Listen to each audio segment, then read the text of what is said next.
This is urgent information from the Task Force on National and Homeland Security, an official congressional advisory board. My name is Jonathan Hill. This report relates to vulnerabilities of our nation's electrical infrastructure. As we all know, electricity is hugely important to our day-to-day existence. If it were to suddenly go away for a significant period of time, our lives would become much more difficult, and even our survival could be jeopardized. Heating, air conditioning, life support systems, refrigeration, access to fuel, water, banking, and communications would all cease. Economic losses could also be severe, and even national security could be placed at risk.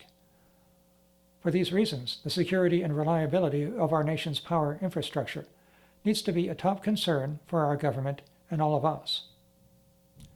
Unfortunately, as you will shortly see, a lapse in government attention to this matter is placing all Americans in significant danger. Credible reports indicate that high-voltage transformers imported from China are designed in a way that makes them vulnerable to cyberattack, permitting a potential adversary nation, such as China, to turn them off. These high-voltage transformers, many of which are massive, can weigh as much as 400 tons. They are key aspects of our nation's electrical grid, as they are an integral part of its substations. A vulnerability of this sort makes the U.S. susceptible to regional or national protracted blackouts of electric grids and other life-sustaining critical infrastructures during an international crisis or war. In recent times, we have seen examples of this vulnerability affecting other nations. In October 2020, during a dispute with India, China used cyber warfare methods to black out Mumbai, an Indian city of 30 million people, and the capital of the Indian state of Maharashtra, demonstrating capability to plunge all of India into a blackout. India is at risk of this because its electric power grid and other critical infrastructures use imported transformers and supervisory and control systems, referred to in the industry as SCADAs, that were imported from China. In June 2020, in the Galawan Valley, there was a deadly border clash fought with sticks and clubs. The following August, India accused China of provoking border tensions twice within 2 weeks. Then in September, China accused India of firing shots. About a month later, the power went out to Mumbai. An Indian general called it a warning from China.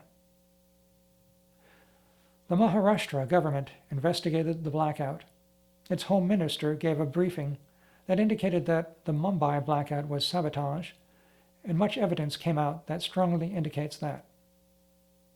We'll briefly review some of that evidence so that you'll see that our concern is well-grounded. The Cybersecurity Division of Ernst & Young carried out the investigation, which produced a 100-page preliminary report.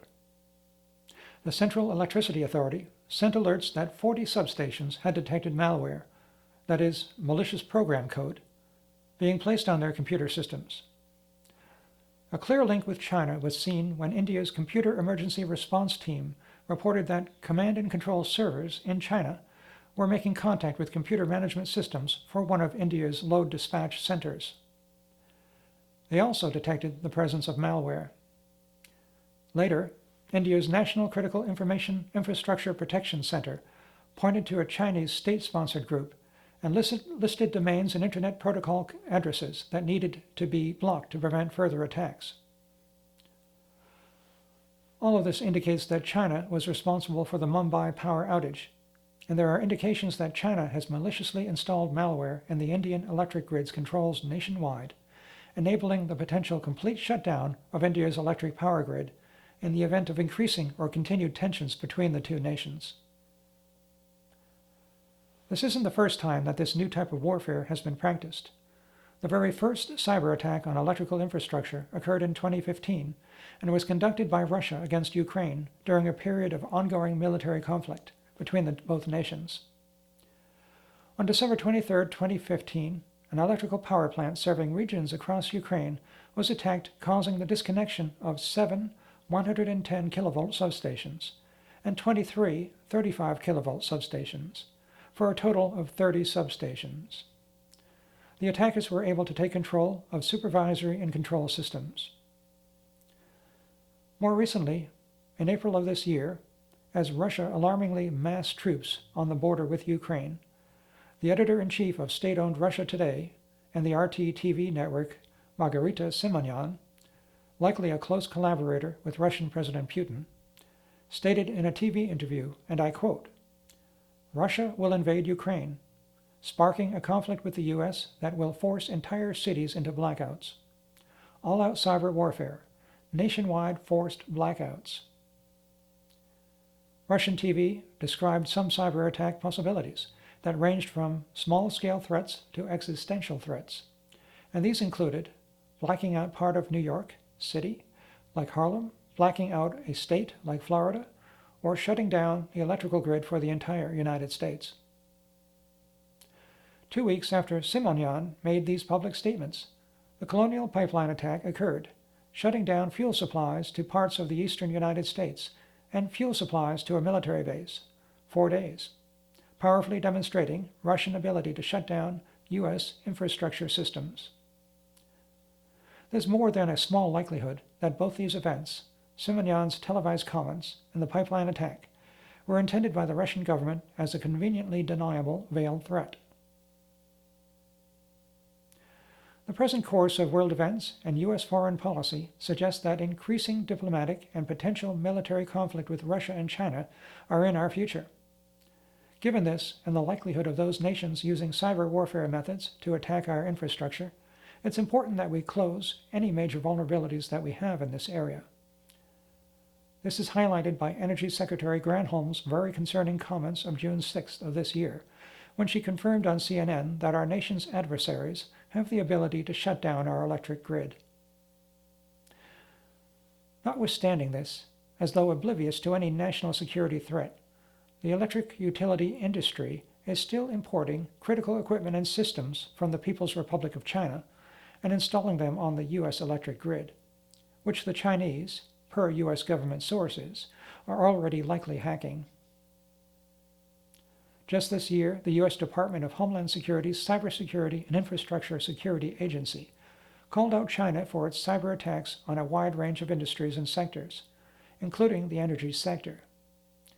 And in 2003, about 20 years ago, the U.S. Congress expressed concern about China's coordinated cyber reconnaissance and probing of U.S. electric utilities. Today, we've imported 294 massive-scale Chinese transformers of capacity greater than 100 kilovolt amperes and 366 very large transformers of greater than 10,000 kilovolt ampere capacity. These are transformers that are key to the operations of our power grid. One Chinese transformer company brags online that their transformers provide 20% of the power to Las Vegas and 10% of the power to New York City.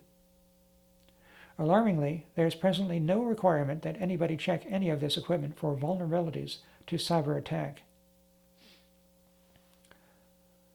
The Wall Street Journal reported on May 27, 2020, in an article by Rebecca Smith, that a large Chinese transformer weighing 250 tons was seized by the federal government when it came ashore in Houston.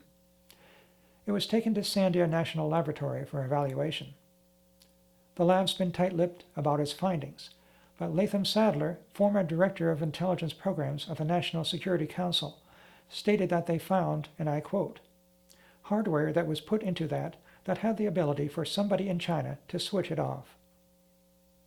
Yes, you heard that right. So if China is setting itself up to be able to turn off our transformers and power grid, why then are alarm bells seemingly not yet sounding within our government's national security community and within the halls of the U.S. Congress?